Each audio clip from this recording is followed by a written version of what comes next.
There's nothing in here. Oh, hello there.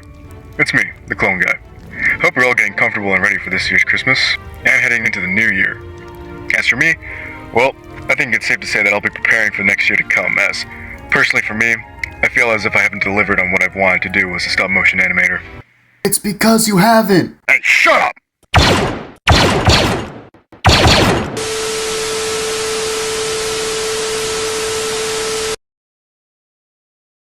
Anyways, while most can say that I haven't produced much over the years, and my excuses can be either time constraints, lack of resources, lack of building supplies, and whatnot, if there's one accomplishment I felt I've worked my hardest on, would that be of my Halloween special from that time ago, LEGO Star Wars Darkened Horizon.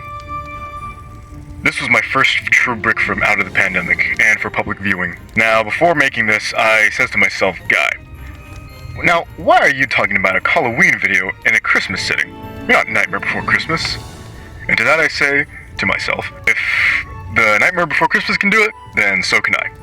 So as long overdue, allow me to introduce you to the behind-the-scenes features and somewhat director's commentary of my first brick film, Darkened Horizon.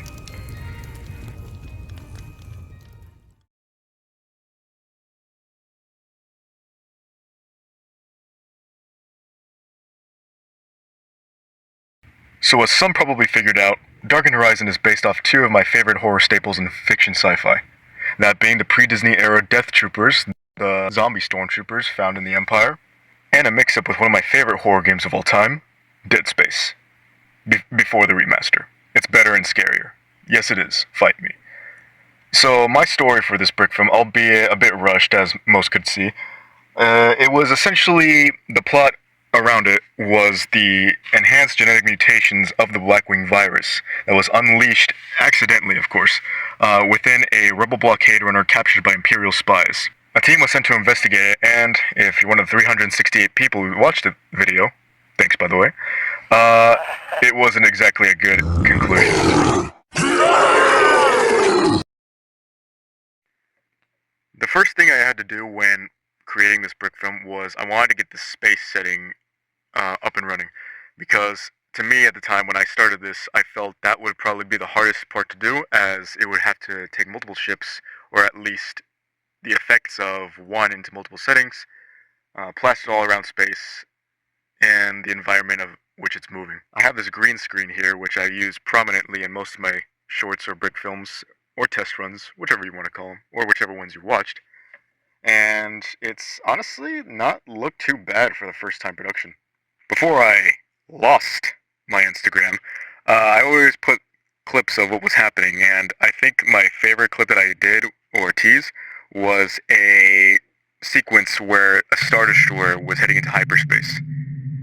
Now that looked pretty cool. Now when transitioning from the Star Destroyer to the Blockade Runner, I was gifted this modular design of the Blockade Runner by my dad, who knew a guy who would make little dioramas, and to incorporate that into the film, which was perfect because I actually wanted to think of this ahead of time. I just didn't know how to do it, and because I didn't have the parts. Now the only con with this is because it was so narrow, like how most Blockade Runners are with their tighter hallways and everything, while it did work for the aesthetic, shooting it was pretty much almost impossible.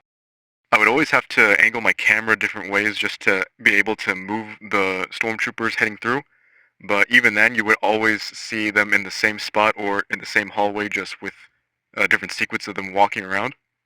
Now, be it that as it may, that Blockade Runners are essentially the same, you can interpret this as, oh, it's just the same hallway. Of course it is, because it almost all looks identical. Well, I did want to do a little expansion, but again, due to time constraints that had plagued me, I wasn't able to do so. Some movements are more stiffer than others, if you didn't know. Yeah, I'm shocked, I know. How could you not notice? The ones where it did really pop, I guess, would just have to be this little bit right here, and I guess this part. Those are the only two smoothest parts of the video I can actually find. as, well, that's all I was able to do. Most of this was filmed out of order, actually. I did the middle first, then the beginning, and then the end. And then the beginning again, because I had to do some reshoots. I am not your typical stop-motion animator. I go off the charts astoundishly. Voice acting, yeah, it's all me, if you couldn't tell. I don't think I gotta elaborate on that. It pretty much sounds the same. We're approaching the vessel. Prepare for boarding. Sir, we're approaching the blockade vector. Acknowledged. Pilot, begin docking procedures. There's this one clip I had of a stormtrooper dialogue from, I think, Battlefront 2, or 1, or Classic, for this Imperial pilot right here. Yes, sir. But no, everything was me. I did originally want to cast, but anyone that I asked was either too busy, wasn't interested, or just didn't feel comfortable on video. And to that, I said, you know what, it's fine, I'll just do my own. I think the most hardest sequence for me was this segment right here, where the ship is essentially getting launched out from the tube and into space. The ship itself was suspended on a bunch of green bricks to match with the background of the green screen. Now, it might clip a little bit because most of the edges were darkened from the light and you could almost end up seeing the background, but I think I got the shading down just enough so where you can only see really the ship, and anything else after that is just, well, you probably didn't notice it, but your brain did, but it told you to ignore it. I wish I could talk about the characters, except I didn't really make characters. The only two I had in mind for who I wanted to dig into deeper with, and even then I didn't even get to that, was the Imperial Admiral from the fleet and the Imperial Storm Commando. Now those two I actually do want to incorporate into other types of brick films that reside in that era.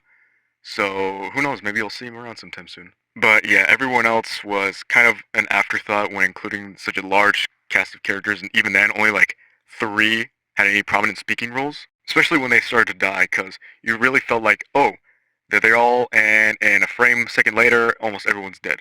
I guess you could say I was going for more of a mystery vibe, but then again, I just didn't have the time, honestly.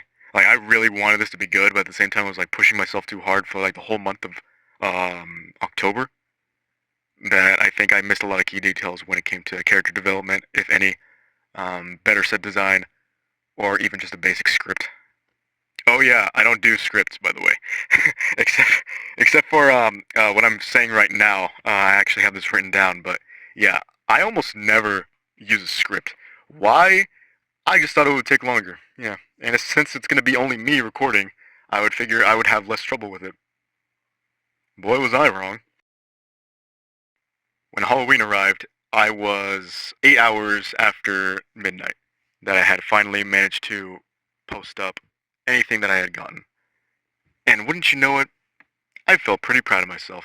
Not for the fact that I actually made something because I knew it was ass, but because I actually said I was going to do it on Halloween, and I ended up publishing it on Halloween. Albeit it's not as good of a brick film as I wanted it to be, but it was at least there so I can remind myself, hey, you met the deadline, good for you.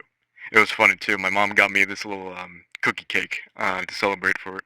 It was nice. I liked it a lot. The people that I knew who knew about my YouTube channel ended up watching it. They thought it was okay. I wasn't expecting a whole bunch of praise, but the fact that they watched it, it was nice. It was a nice feeling. The rest of the night was either me scaring people with my brothers or my dad, or just pretty much minding my own business at the time. You know, I was never expecting much to happen this year, but I want to make an effort when it comes to these things. I mean, it's not like I haven't experienced anything good this year. I mean, for one, the Dodgers went back-to-back this year in the World Series. Eat your heart out, Canadians. And when it comes down to it, the things I care about. I can't always guarantee good things to happen. No one can. But I am thankful when good things do happen. Even when I don't expect them to. Well, you can probably tell by now that the quality is starting to drop. So, I would just like to say thank you all once again for sticking by. For as long as you could, honestly. Now, before I wish you all a Merry Christmas, to you and all your families, allow me to do an obligatory sneak peek of what's next to come. Oh,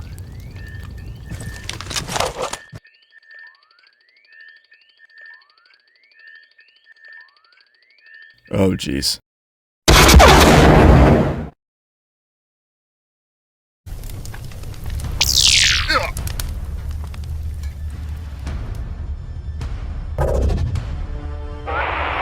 We have the subject. Take him to the shuttle. Bring him in. Yes, sir.